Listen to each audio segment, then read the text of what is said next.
Hello po mga kababayan, kamusta po kayong lahat? And once again, welcome back to another episode of Simply Talkies Vlog.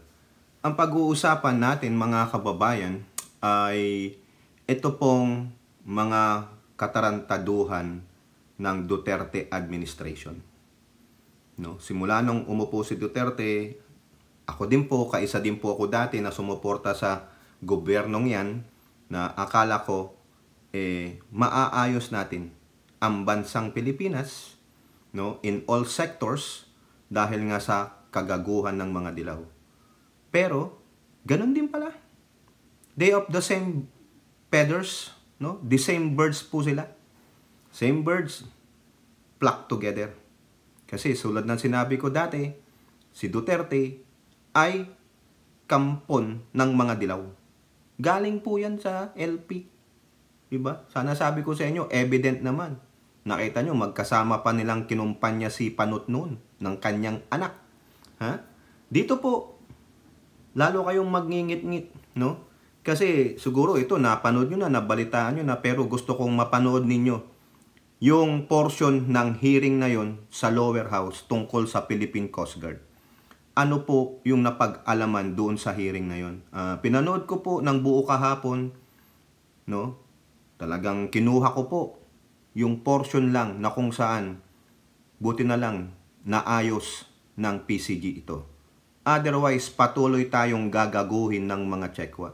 Hindi lang yan. Iba-background natin. Ano pa yung ginawa, inalaw ng Duterte administration? Aside doon sa kanilang gentleman's agreement na kung saan, no, ibabalidate ng dati nilang spokesperson. No, dalawa to. Medyo mahaba po itong video natin, no, kasi dalawang video ang ipapanood natin sa inyo, isa yung sa PCG at yung video vlog ni Harry Talakitok Humpy-Dumpy Roque, na kung saan binabatikos, binabanata na naman niya ang Pangulong Marcos at nagbibigay na naman siya, nag-iimplanta na naman siya ng isang naratiba na wala namang katotohanan. Mahahalata niyong sinungaling si Gago. No? Pagpasensyahan nyo na po yung mga words dito. Kung may mga anak po kayong minor, hindi po pwede dito. Yan po ang disclaimer natin. At kung makapagsalita naman tayo ng di maganda, pasensya naman po. So, bago tayo magpatuloy, tayo po ay magbibigay pugay at pasalamat sa lahat ng ating channel members, followers, subscribers, nagsishare at naglalike ng ating videos. Ganun din po sa mga nagbi-video replay. At ganun din po sa mga nagsishare ng kanilang blessings. Meron na naman pong nag-share ng blessings. Another one, umulit po siya. Si Binibining Mirna Buday, no, nagbigay na naman po siya sa atin ng super thanks. Madam, maraming salamat po sa inyo and may God bless you all. No? At ganun din po sa mga patuloy na sumusuporta at very active sa ating video premiere ng 12 o'clock PM sa ating bansang Pilipinas. 9 PM po dito sa North America, Pacific Standard Time. Hindi ko na po alam kung anong oras pa sa ibang mundo. Panig ng mundo, ibang mundo to. No, pasensya naman, no? Shout out lang natin sila, si Ate Marie Cris Hernandez from North Carolina, si Elora Liz together with her Mr. Left and Right, si Ai Chang, si Miyu, si Kaluyal Wanabet, mga taga-Japan po yan. Maraming salamat po sa inyo.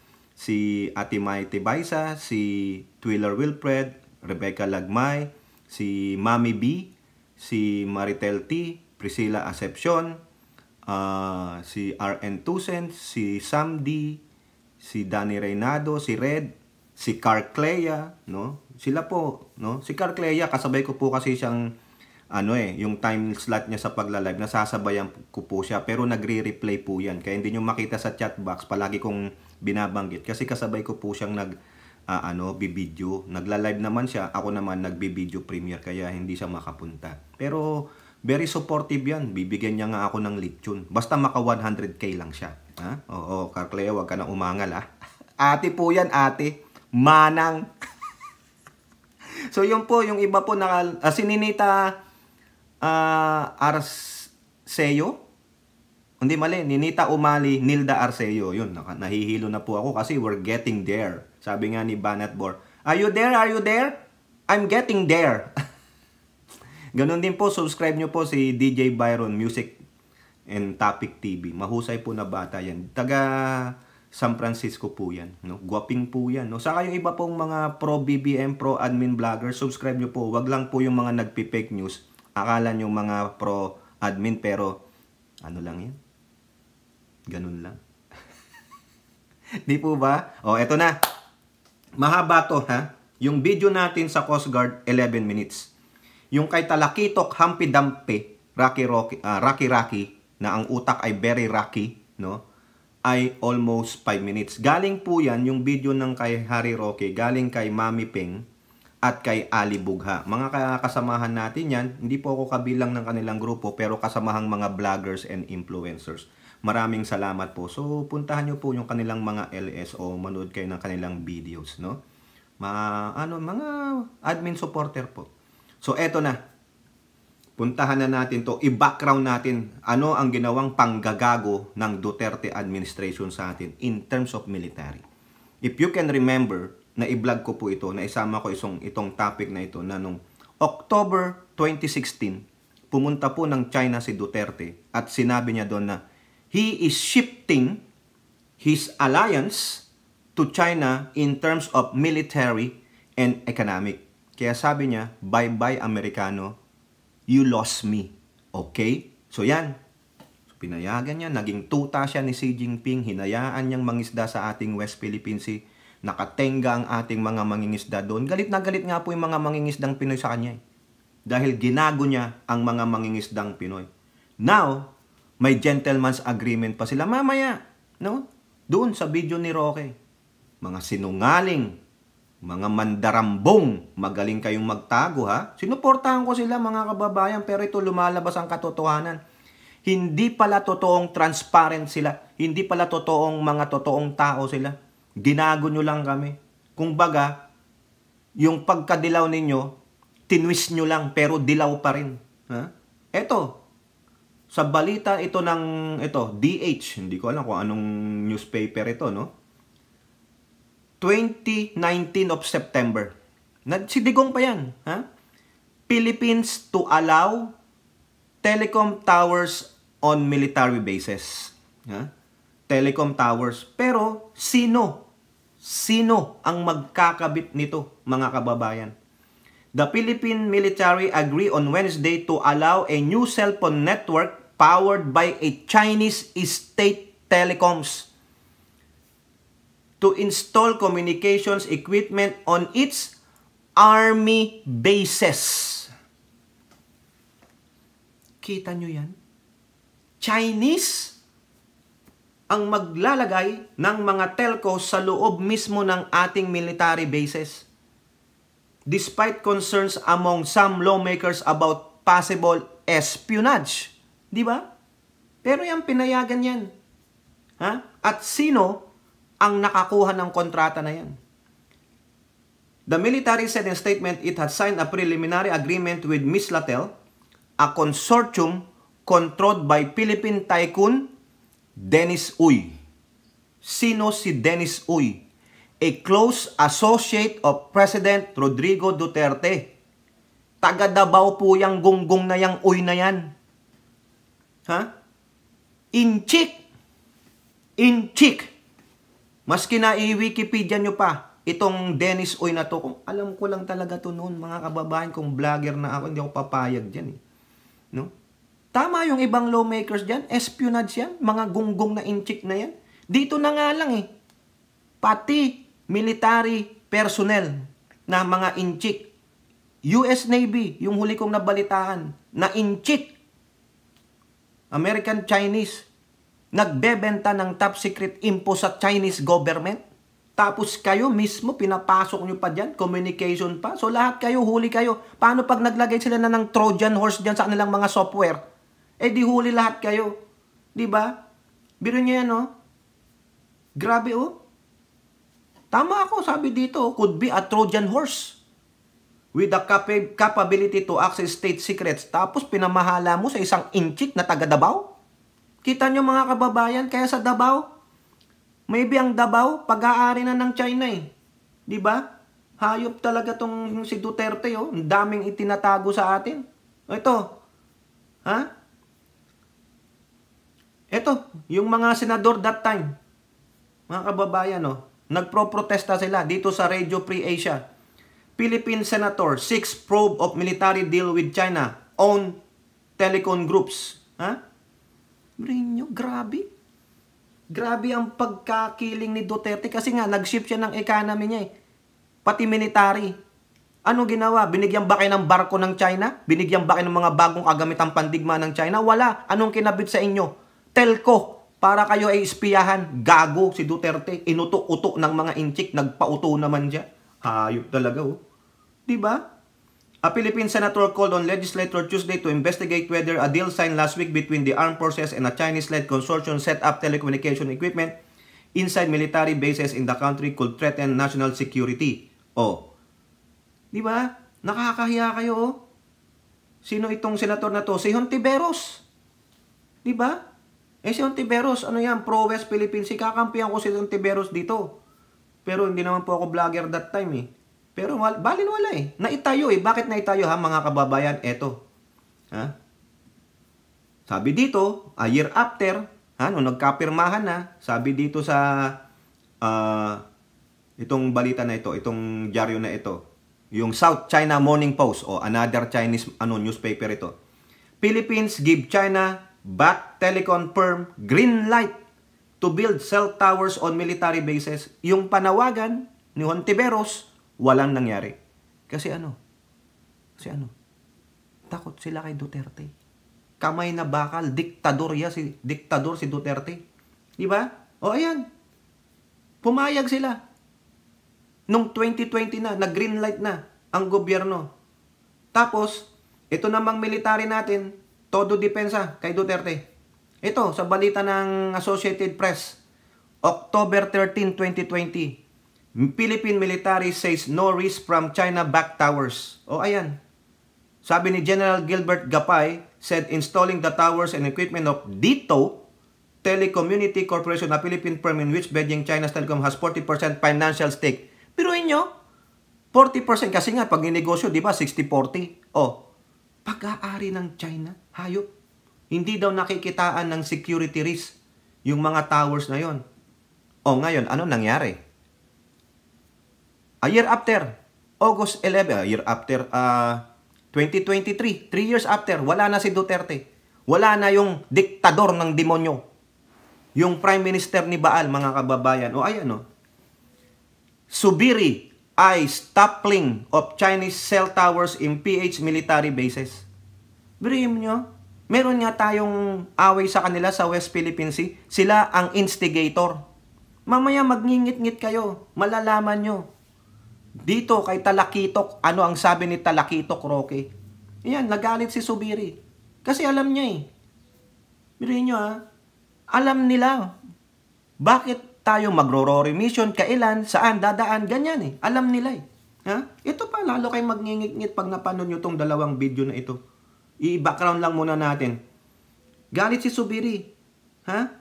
Alam mo, meron pa nga telco towers na pagmamayari ng state-owned company ng China na sa loob ng military compound, sa military base. Ito po ay nangyari during the last administration. Kaya walang magawa eh. Kontrolado ni Digong ang Kongreso. Di ba? Kaya walang nagawa ang mga congressman, ang mga senador. Bow down lahat sa kanya. O ngayon tapos sinabi niyang raten. Ikaw ang raten, kinontrol mo eh. Diktador ka eh. Di ba? Gago. O yan. Ang tanong dito, tinanggal ba ito? Pinatanggal ba ni Subiri? Di ba? Tapos tayo naman, nagpapadala ng mga militar natin sa China para mag-training. Sabi ni Subiri, Subiri also plans to ask Brownell to recall all Philippine military officers training in China and send them instead to friendly countries. Correct! Bakit tayo makikiano dyan sa China na yan?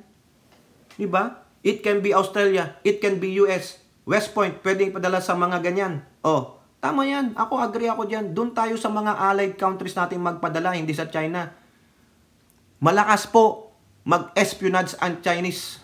Manood lang kayo dyan sa YouTube, dyan sa mga 60 minutes, ang dami yan. Pinanonood ko po yan. Salamat kay Hattori.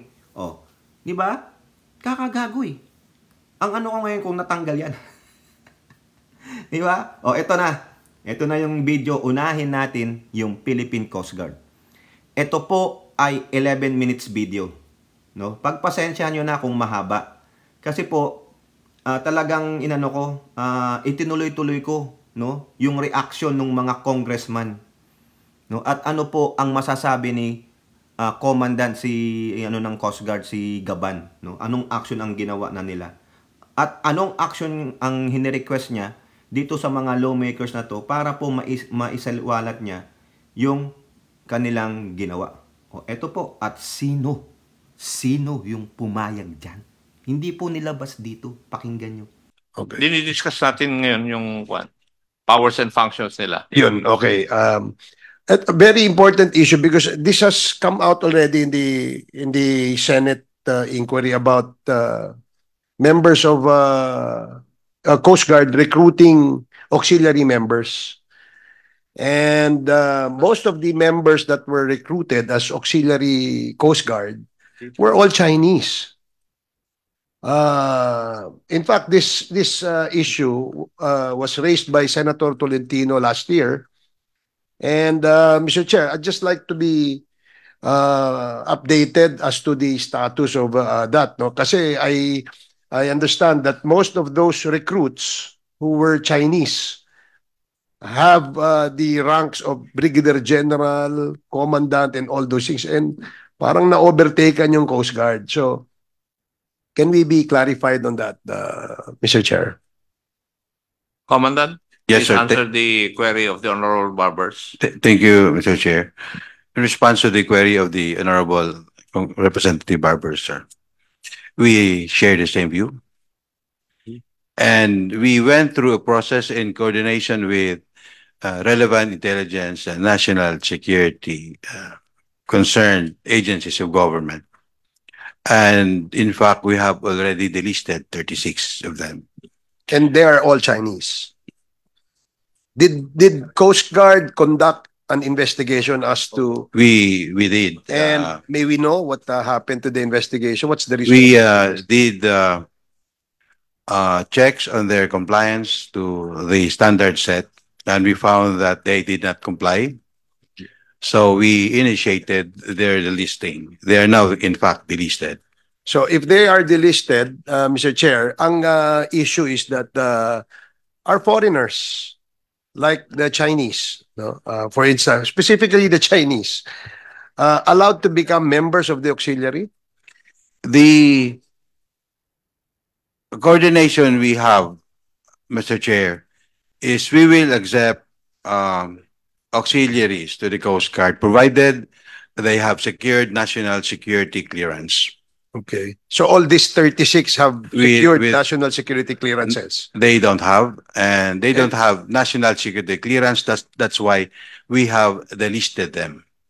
They're not in our roster anymore. How long have they been with the auxiliary before you delisted them? When I assumed office, immediately I did what I have to do, Your Honor. And when was this, Commander? I assumed last October, and so by December, we have already started the listing. So Yeah. do you have any idea how long have they been a member of the auxiliary? Etong mga na-delist na ito? Meron ka bang, Around based on your Two to- records, two to your records three- would show. around 2 to 3 years, Your Honor. So- Some are even before. So as you see, Mr. Chair, 2 to 3 years ago, this Chinese who have been a member of the auxiliary of the Coast Guard have been performing perhaps spying duties dito sa atin, and in the guise of being auxiliary members of the Coast Guard. So I'm glad that you have already taken an action by delisting them. But I think we should also look into some Coast Guard personnel who are involved in recruiting these Chinese members. Sino ho yan? We are proceeding with this very carefully, Your Honor. Rest assured that I will do my part as the Commandant of the Coast Guard to make sure that the Coast Guard is a national security relevant agency. I'm glad you said that, Mr. Chair, because we all know that there is now a national security issue where Coast Guard and our armed forces are slowly and carefully looking into, no? Yes, Your Kapag tayo napasok nitong mga Chinaman na nag-iispiya lang sa atin, it will render the Coast Guard, the armed forces, useless and inutil. So Yeah. yun ang ano natin. But again, no, I think if I may suggest, Mr. Chair, we should backtrack. Sino yung nag-recruit dyan? Bakit pumasok yan at wala naman silang compliance, wala namang national security clearances? Bakit naging membro na auxiliary yan? Somebody, somehow, sometime, somewhere, have allowed them to become members of the auxiliary. If I may respond, Mr. Chair, I'd like to clarify that the requirement for national security clearance started in my term. Good. It was me who requested for it. So I'm glad that we included that, Mr. Chair, as one of the requirements. But other than that, ano yung mga requirements and sino yung involved doon sa pag-recruit nito mga Chinaman na ito? We are going through it, Your Honor. So in the next hearing, Mr. Chair, where Coast One Guard of will them be is invited. dead by now. I'm sorry? He has died already. One of those involved in the early stages of that recruitment, unfortunately, is already dead. Your Honor. Not killed. No, Died he died of natural death. natural Okay. causes. Thank you. Mr. Chair, Thank you. Mr. Chair, Thank you, Mr. may I add? Before I recognize the Honorable Fernandez, please allow me to acknowledge the presence of the Honorable Joseph Gilbert Villago, representing the 2nd District Province of Nueva Ecija. Welcome po kayo. Yes, the Honorable Mr. Chair, Fernandez. medyo shocking yung nadinig ko. Medyo ngayon ko lang nalaman na may ganun pala tayo that we have recruited yung ating pong mga foreigners, especially mga Chinese, para sa auxiliary. Because in addition to what the good gentleman from Surigao, did this Chinese national secured any alien employment permit from the immigration? Kasi ang mga foreigners that wanted to have a working permit, special working permit, must secure a clearance na permit coming from the DOJ. Not only sa national security. If they haven't gotten any alien employment permit, pinakamababa doon is 6 months and maximum of 1 year, then there is violation in the hiring of these Chinese personalities. It is not only the national security permit are required, unless that the national security is using these people for a national security issues. Mr. Chair. If I may respond, Mr. Chair. Number one, Mr. Chair, we didn't hire them. We're not paying for them. They're not employed. They're volunteers. They are auxiliaries. As to whether or not they need to have the work permit, it is beyond our purview at this point. On the issue, But I think it doesn't make sense kung voluntary. So much more that if they have intention to spy on us, then voluntarily they will do it. But I think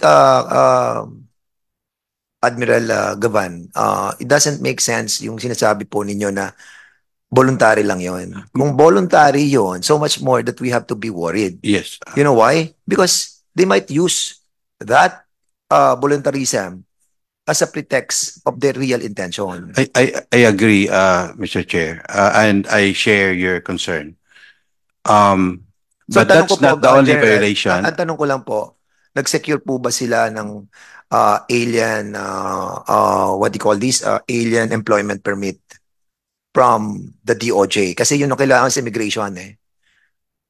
Even saying that they are voluntary in nature, Mr. but they Chair, are working as a volunteer in a government institution, that is in violation of our constitution, precisely on the issue of the issuance of permits. Mr. Chair, if I can respond. Due to the sensitivity of this matter, may I request for executive session so we can discuss this more thoroughly, Mr. Chair? In that case, Mr. Chair, I move that, No. no. That No, will no, not be granted move, because I move that we discuss this on a special other some other time. day that this committee will adopt, Mr. Chairman. Oh, yes, Mr. Chair, probably we can together with the public accounts and also with the dangerous drugs and the public order, we can discuss this matter as well because this involves again Chinese personalities, Mr. Chair. And medyo nag-worry ako po doon dahil nga Chinese na naman po yung involved. Thank you so much, Mr. Chair. Iho, alien to ah. Yung 36 na sinabi mo, alien, hindi Filipino-Chinese. Yes, Your Honor. Okay. Parehas na rin kayo ng PSA. Parehas na kayo ng LRA. Sige. LTO. Okay? Yeah, nakita mo yung mga nagtatanong tungkol dyan, si Dan Fernandez, Ace Barbers. Hindi pa nagtatanong si Chairman Carapse kasi sila ang nakakaalam na ng mga issues ng mga alien Chinese. Okay? Tama yung sabi mo. It will border on, as the two gentlemen have stated, baka ma-compromise yung national security. Thank you. Pero meron akong katanungan dun sa related to the issue of the Honorable Barbers. Under Section 48, may karoon kayong Coast Guard Reserve Force. How does it differ with your auxiliary? The auxiliary is not part of the roster of active members of the Coast Guard. No, meron kayong Section 48 Coast Guard Reserve Force. The Reserve Force, Your Honor, we recommended for its deletion, Your Honor. Deletion. Chairman, okay. So yan po, no, mga kababayan. Ako, nagimbal ako dito eh. No? Ipinasa po ka sa akin itong article nung ating mga supporter. No, binasa ko po yan.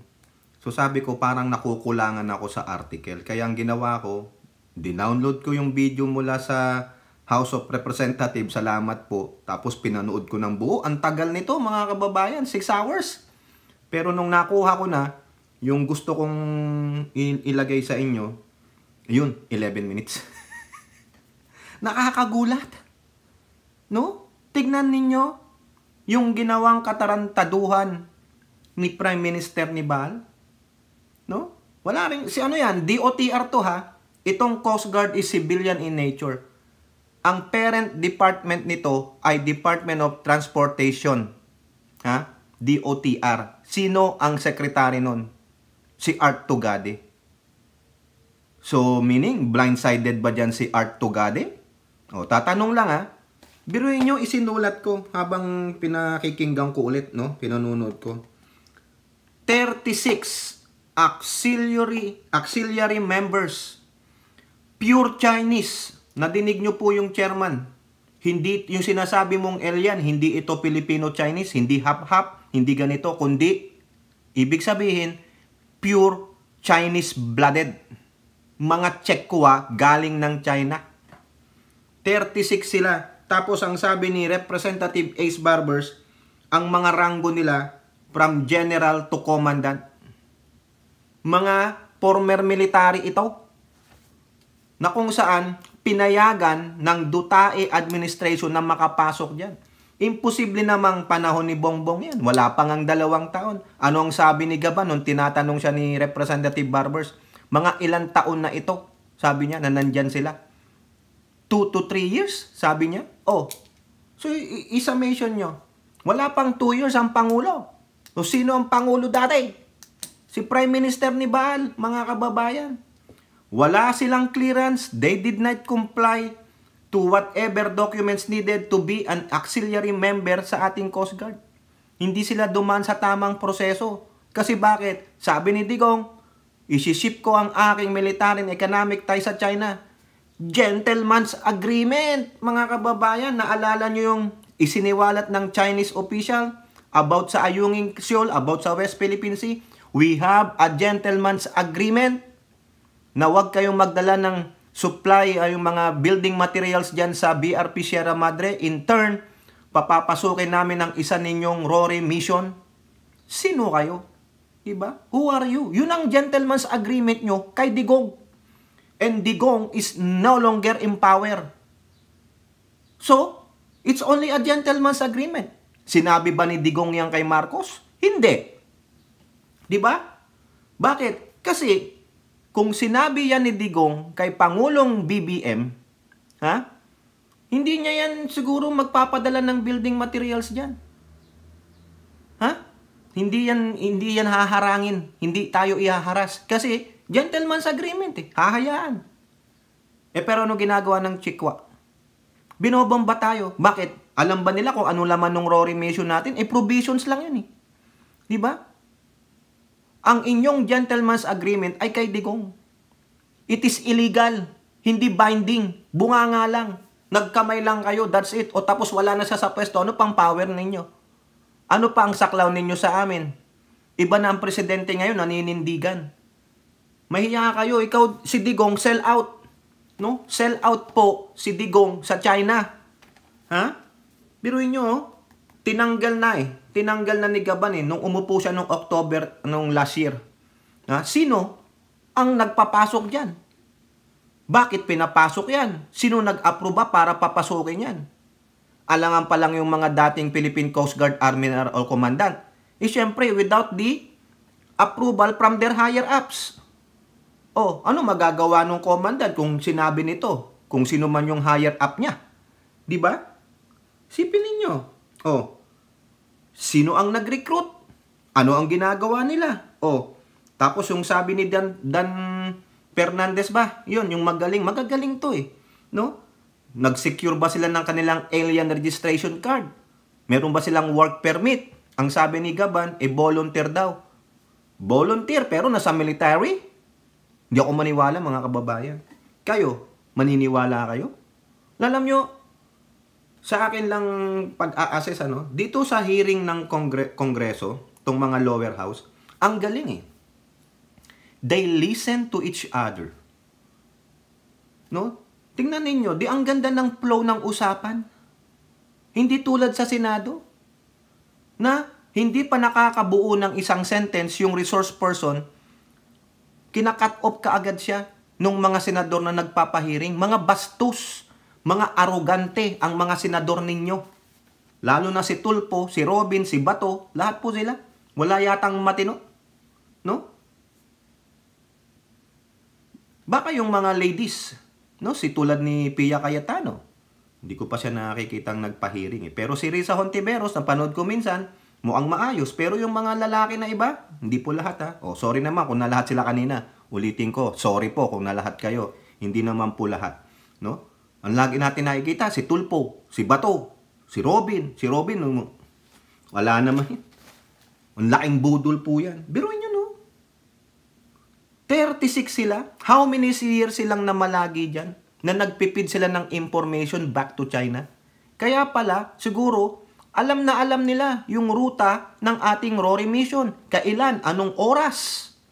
Nakakatiktik sila Kumbaga, hinayaan nyo, inalaw ninyo yung mga spy sa ating military base, nagtayo ng telco, naglagay pa ng mga personnel nila dyan sa Coast Guard. Hayop Ang tindi no Duterte, mga kababayan. Duterte! Oy! Nako! Hindi ka talaga papapasukin sa langit tulad ng sinasabi mo. Dahil gago ka. Sell out ka sa mga Chekwa, mga kababayan. Yan. Nag-invoke na ng executive session si Admiral Gaban. Kasi because of the sensitive nature of the information. Kaya antayin natin. Hindi ko alam kung pumayag yung chairman. Sabi niya, no Kaya dapat ilahad nyo yan. Malaman natin sino yung mga sell out na mga opisyal ni Digong. Na pumayag na magkaroon dyan ng auxiliary members ang Coast Guard na mga pure-blooded Chinese. Hindi po yan half Pinoy. Walang lahing Pinoy, kundi mga retired military ng China. Kakahiya, no? Mga kababayan, ganyan tayo. Tapos may mga kapwa Pinoy po tayo na kumakampi sa Chekwa. Tulad nitong isang ito. Tignan nyo po ito. Panoorin natin itong ipinorward sa akin ni Mami Peng at ni Ali Bugha. No, shout out po sa inyong dalawa. No, mga 5 minutes ito. Si Talakitok Hampidamte Harry Roque. O ito, na yung title ng kanyang vlog ay mag-declare na ba si PBM ng martial law? Gago, no? Kung di pa naman ito sangkatutak na inutil itong si Roque, nagbibigay na naman siya, nag-iimplanta na naman siya ng maduming naratiba sa atin. Pero hindi na po tulad dito nung panahon ni Apo Lakay. Walang social media noon, Harry Roque. Walang Facebook, walang YouTube. Hindi nyo na kami magugoyo. Bakit? Ito, tingnan nyo mamaya. Sasabihin natin dito sa ungas na ito. O, ito po. Okay. Ang pinunta ko naman po sa China ay talagang usapin kung paano mapapabuti ang samahan ng Pilipinas at ng China. Kasi nga po, lumalala na yung tumulong sa atin using the MDT. Kaya talagang sila, tayong mga Pilipino ang nagpo-provoke. O bakit pa sila sabi nagpo-provoke? Talaga naman po may agreement na status quo. So hanggang hindi tayo magpapadala ng repair materials sa Sierra Madre, hindi nila pipigilan. Pero nangyari po, kaya tayo nawa-water cannon, talaga nagdadala sila ng repair materials. Alam naman nila na kapag may repair materials, talagang hindi tayo papapasukin. Pero paulit-ulit nilang ginagawa. Bakit? Kasi nga gusto nila na talagang ang China maging mas aggressive. Para pag naging mas aggressive ang China, sasabihin natin, Uncle Sam, tulong, Mutual Advance Treaty. Habang ako ay nasa China, nasa Germany naman ang ating PBBM. At bagamat nagsalita na maanghang si Presidente sa Australia na para bagang magsisimula na ang gyera sa panig ng Pilipinas at ng China, abay mas malala ang sinabi niya sa Germany. Ang sinabi niya, naghahanda raw ang China para ma-annex ang teritoryo ng Pilipinas. Bakit po nakakabahala yan? Kasi pag sinabi mong annexation of territory, ibig sabihin, lulusubin na ng China ang teritoryo ng Pilipinas. At alam niyo ba kung bakit ako nababahala?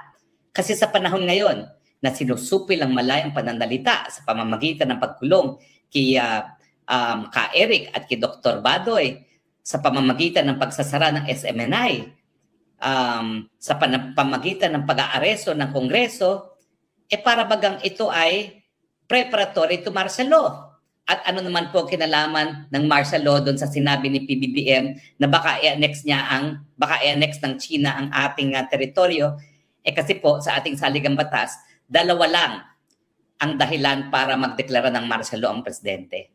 Yan po ay invasion o pananakop, panlulusob ng isang dayuhang bansa sa Pilipinas o di naman kaya insurrection, yung paghihimaksik ng mga mamamayang Pilipino. Di ba kapag sinabi niyang mag-a-annex na ang China ng ating teritoryo, sinasabi niya malapit na ang invasion ng China.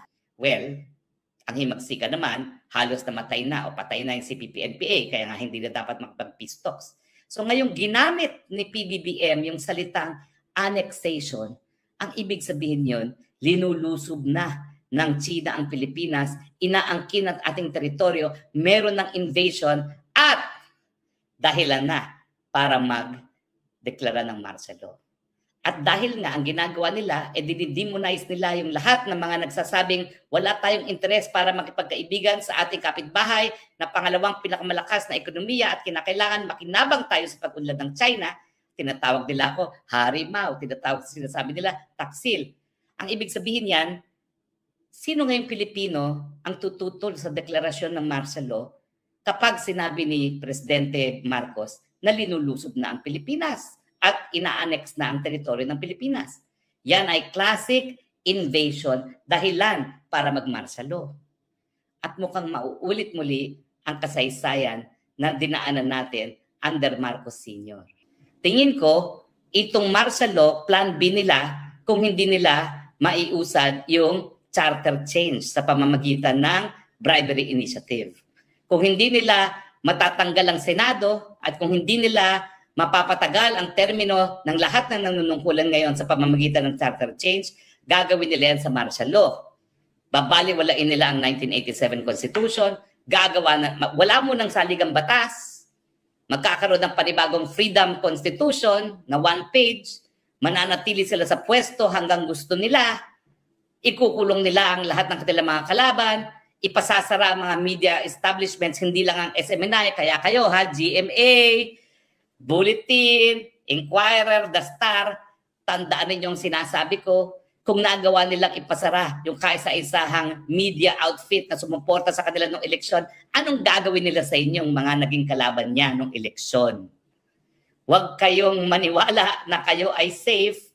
Pag nagmarsalo, lahat kayo sarado. Dahil kalaban ng diktadura ang malayang pananalita at malayang pamamahayag. Mark my word, matuto na kayo sa kasaysayan. So bakit sa tingin ko magdedeklara si PBBM? Kasi nga po, yung binitawan niyang salita na China will annex our territory, yan po ang tinutukoy niya, invasion na basehan para magdeklara ng martial law, mawala ang demokrasya, mawala ng bisa sa ligang batas, pwedeng supilin ang karapatan ng malayang pananalita, yung peaceful assembly, at dahilan para magpasasa na naman siya sa posisyon gaya ng ginawa ng kanyang ama. So yan po mga kababayan, yung naratiba ni Hamte Damte, Talakitok Hari Roque. Iba naman ngayon. Martial law naman. Gagawin, no? Iba na eh. Wala na yung naratibang SMNI, they know. It will be in due time, no? In due time, mawawala ang SMNI. No? Hindi sila mawawala sa social media, dyan lang sa airwaves. Nandiyan yun, makakapalang mukha ng mga yan eh. No? Ang gusto niya ngayong itanim sa ating kaisipan, magdedeklara ng martial law si Pangulong Bongbong Marcos tulad ng ginawa ng kanyang ama na si former President Ferdinand Edralin Marcos Sr. dahil gusto niyang magpatuloy sa kanyang pwesto. Magpapasasa. Yun yung word niya. Magpapasasa na naman. Yan ang naratibang gusto niya. Not this time, Roque. You cannot pull us anymore. Walang naniniwala sa'yo. Ang maniniwala lang sa'yo ay yung mga katulad mong mga destabilizer. At yung mga apologies ng China. Mga tuta ng China, mga sell-out sa China, tulad ng amo mong Prime Minister ni Baal. Biruin nyo, nagpunta siya sa China habang ang ating Pangulong BBM ay nasa Germany. Nagpunta daw siya doon para ayusin ang namumuong tensyon between our country and China. Sino ka? Pinadala ka ba ng Philippine delegation doon? Pinadala ka ba ng Philippine government doon to represent the Philippines? Hindi! Wala kang dating. Wala kang authorization from the Philippine government itself to talk about whatever na pag-usapan ninyo ng China tungkol dyan sa West Philippine Sea. Hindi ka kinikilala ng gobyernong Pilipinas na irepresenta ang ating bansa sa China. Kaya lahat nung sasabihin mo sa Chino, walang kwenta dahil hindi kinikilala. Hindi ka kinikilala ng gobyernong Marcos. Sino ka? Ordinaryong Pilipino ka lang. Gago. Isa kang sell-out sa China. Apologies ka ng China. Biruin mo, gagamitin daw yung martial law. Kasi sinabi daw ni Pangulong Bongbong Marcos during his Australian visit about China is annexing our territory. Gago ka pala eh. No? Siraulo ka ba, Roque? Kung anong pinagsasabi mo? Ilang isla na ang kinuha ng China dyan? Nagtayo sila ng military base sa ating West Philippine Sea. Di sana yung amo mo nag-declare na ng martial law. They annexed 3 islands and maybe more. Tapos gagamitin mo? Anong palagay mo kay BBM? Gahaman sa pwesto? Gahaman sa power? Hindi yun ang gusto ng Pangulong BBM namin. Ang gusto ng Pangulong BBM namin is that there will be no square inch of land na maaagaw sa ating bansa, lalo na sa West Philippine Sea. kung ang Pangulong BBM namin pinoprotektahan ang national territory which is stated in the Article 1 of our 1987 Constitution, ikaw naman, ginagamit mo ang Article 7, Section 18 ng 1987 Constitution to malign, to vilify, to plant a narrative to us na gagawin ng Pangulo yung kasi gahaman sila sa power. Kasi pag hindi natuloy itong tsa-tsa sa 1987 Constitution, he will use his executive power to declare a martial law based on the premise, dun sa premise na there is a invasion. Kasi sa word na annexation. Kita nyo? Nadinig nyo naman. Sabi niya, kasi yan ang sabi dito sa Article 7, Section 18 ng ating Constitution, the Executive Department. Kung mababasa nyo yan dyan, sabi dyan, whether lawless violence, invasion, or rebellion. Wala nang rebellion because the terrorists are being quashed. Lawless violence, wala. Tahimik ang mga protester eh. Wala. Invasion lang. Diba? Matagal nang nandyan ng China eh. Nandyan sila sa ating West Philippine Sea. So that's part of invasion. Nasa waters na sila. Malapit na nga sila dyan sa Ayungin eh. Sa atin yan eh. Di sana kung gago ang PBBM, nag-declare na siya ng martial law at magdi-declare siya ng Mutual Defense Treaty. Dinadamay niya po pati ang Mutual Defense Treaty. Sabi niya pa nga, tutulong ba ang mga Amerikano? Bakit hindi daw rumeres back ang mga Amerikano? Ano ba ang sabi sa Mutual Defense Treaty? Kailangan may pumutok na bala. Hindi tubig.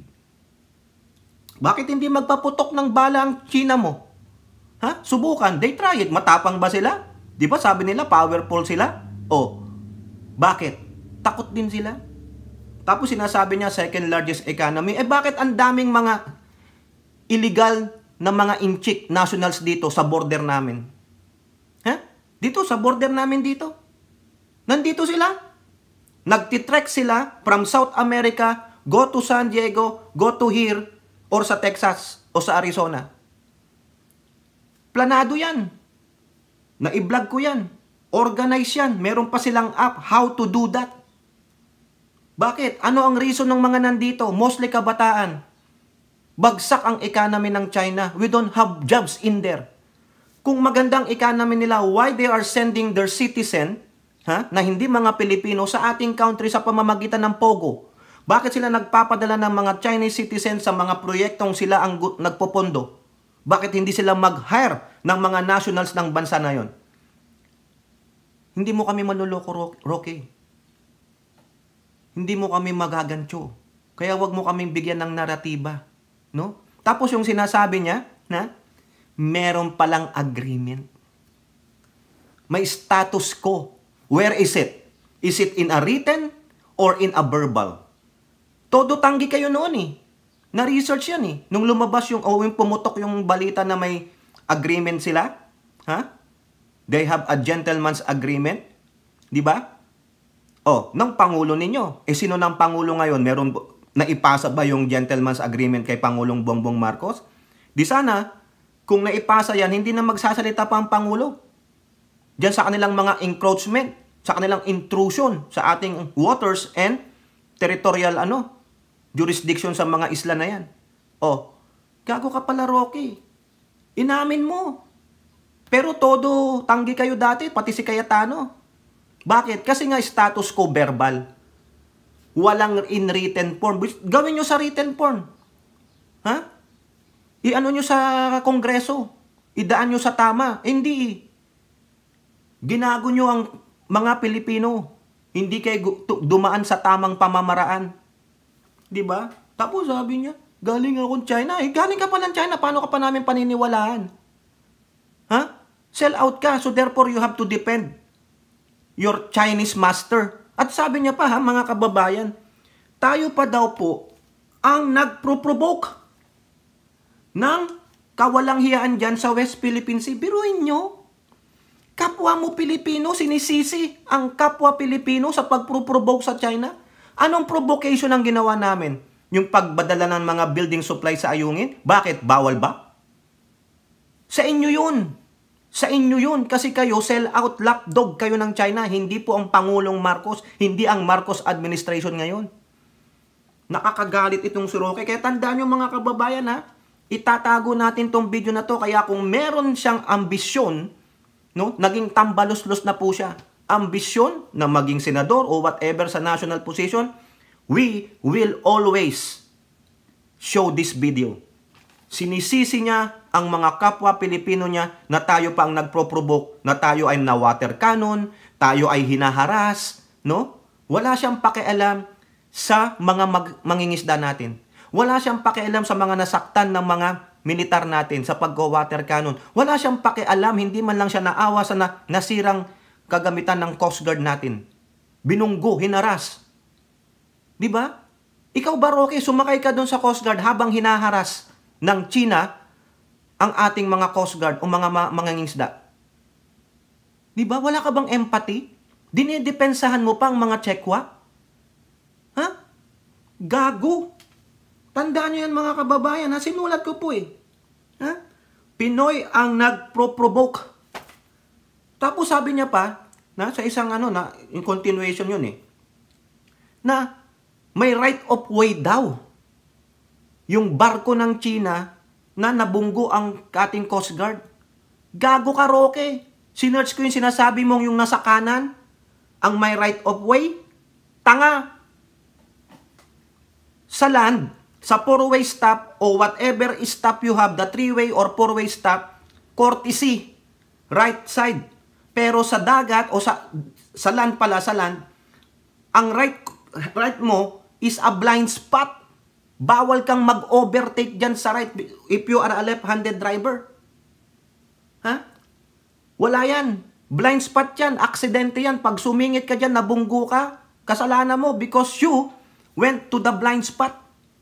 Pero sa dagat, walang right of way. Ang right of way kung sino yung nauuna sa straight line. Nakita nyo naman kung paano talaga nagganon. Ha? Nag-vertical. Tapos sasabihin mo, nasa kanan siya? Gago. Huwag mo kaming linlangin, Roque. Nakaka-high blood ka.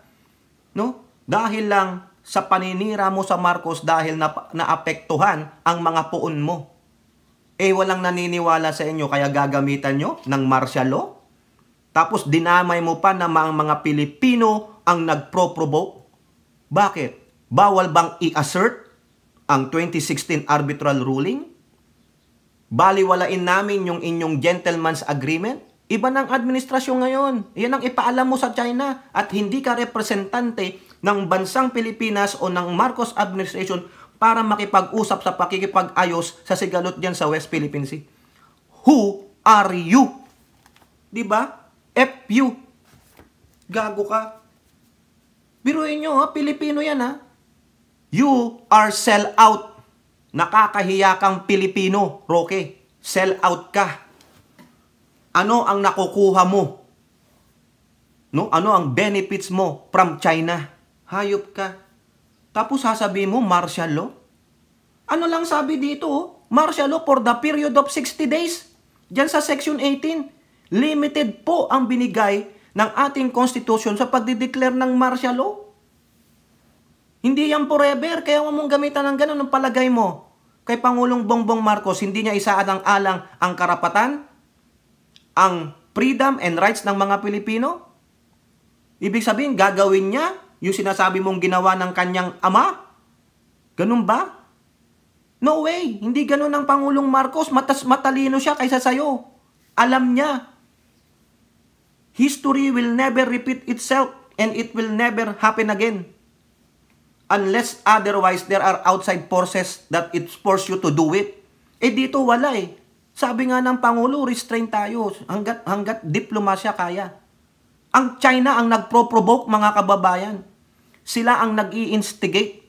Wala silang karapatan na mag-stay dyan sa West Philippine Sea, lalong-lalo na sa Scarborough Shoal sa Ayungin, dahil yan ay part ng ating West Philippine Sea. Pero si Roque, sinisisi pa ang mga kababayan nating mga Pilipino na tayo daw ang nagpro-provoke. Ayan bang idinikta sa'yo ng China? Diba? Pumunta ka sa China eh. Tapos yan, nag-ngak-ngak ka eh. Oh. Diba? Parating ito kay Roque. Roque, sell out ka. Hinayupa ka. Sell out ka sa China. Hindi ka dapat tawaging Pilipino, hayop ka. Imbis na protektahan mo ang national interest ng bansa, hindi, ginagago mo eh. No? Nilahat mo mga Pilipino ang nagpro-provoke. Anong pinrovoke namin sa China? Silang nandyan eh. Silang nagsimula niyan, sabi ng Pangulo. Hindi kami ang nagsimula niyan, kayo. Kasi gago yung puon mong si Dutae. Gentleman's Agreement. FU. F Duterte. Diba? Gago pala kayo eh. Nakaka-high blood kayo. O yan mga kababayan ha, tignan ninyo. Paano tayo ginagago ng China? Gumagamit ng kapwa Pilipino para siraan ang bansang Pilipinas sa mga kapwa nila Pilipino. Diba? Paano? Talong-talo sila eh. Walang naniniwala sila. Walang naniniwala sa kanila na international community. Tayo ang kinakatigan kaya gumagamit na sila ng mga kapwa Pilipino natin. May mga gullible dyan eh. Kung gullible kayo, maniniwala kayo sa sinasabi ni Humpty Dumpty, ano kayo? Diba? O kayo po, ano pong inyong masasabi? Comment down below. And don't forget to like and share. Hope to see you on our next videos. Bye-bye. God bless.